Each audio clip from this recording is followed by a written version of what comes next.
The figure in the window behind me, which you can barely see, the one in the centre there, robed in a cope with a crozier in his hand and a fabulous bejewelled mitre on his head, every inch a prince of the church, would have actually spent most of his time clothed in the rather drab attire of a Cambridge academic. Yet here he is, making Beyoncé look boring and Paolo Sorrentino's young pope look like a trashy 90s high school drama. The Kemp, the architect of these windows, loved to embellish, and if he were to judge the aesthetic of, say, Dancing on Ice today, his disappointed verdict would be not enough glitter.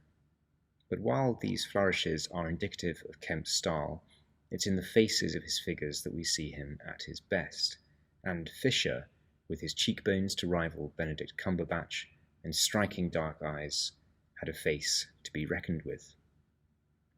Charles Amer Kemp was an undergraduate at Pembroke just across the road, proof that no one is blessed with universal good taste, but he later made up for that in spades.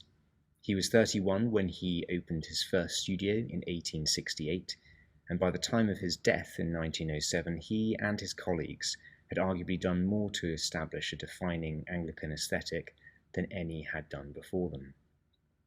Kemp worked with George Frederick Bodley, the architect of this chapel, and the windows he installed here are of the same theological vision as the chapel itself, an Anglo-Catholic churchmanship expressed in a slightly fantastic Victorian vision of refined late medieval aesthetics.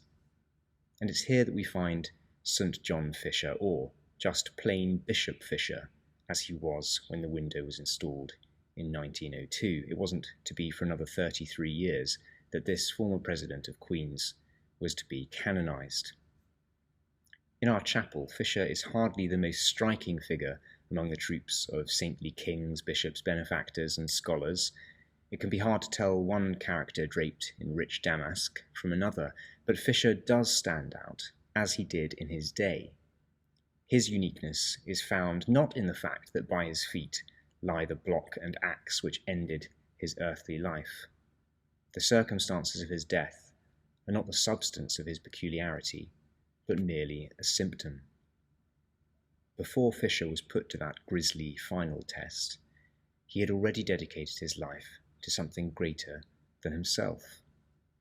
Fisher was a man of extraordinary talent and dedication. Today, Queen's wouldn't be interested in him so much as a dean of chapel as a director of development. He worked tirelessly to bring in staggering donations to the university, even founding fellowships and scholarships himself. However, there was no Fisher professorship, and though he was responsible for many, there's no Fisher College, though he inspired Lady Margaret Beaufort to found both Christ's and John's.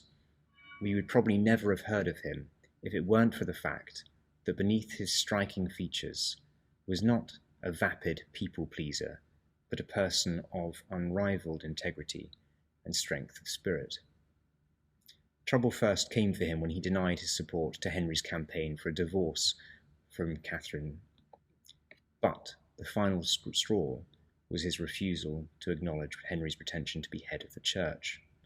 Fisher, that energetic, charismatic figure, stood alone among the bishops of the church in refusing to capitulate to Henry's demand, and it cost him his life. This is the rather exciting moment that he's remembered for, but he was no flash in the pan. He first devoted years to study and service, and to playing the supporting role, but crucially, when the moment came, he was found not to be a simpering yes-man, but to be a person of great inner strength, moral fortitude, and personal courage. Many people today are caught in the trap of short-term instant win, fishing for compliments, doing what's best and easiest for themselves, and seeking praise rather than doing the right thing. Instead, we might do better to devote our lives to serving something beyond ourselves, dedicate our strength and talents to the building up of others, not in order to fit in or please people, but in order to make a difference. If we want our lives to be ones which illuminate the world for centuries to come, we could do worse than to emulate the life of St. John Fisher.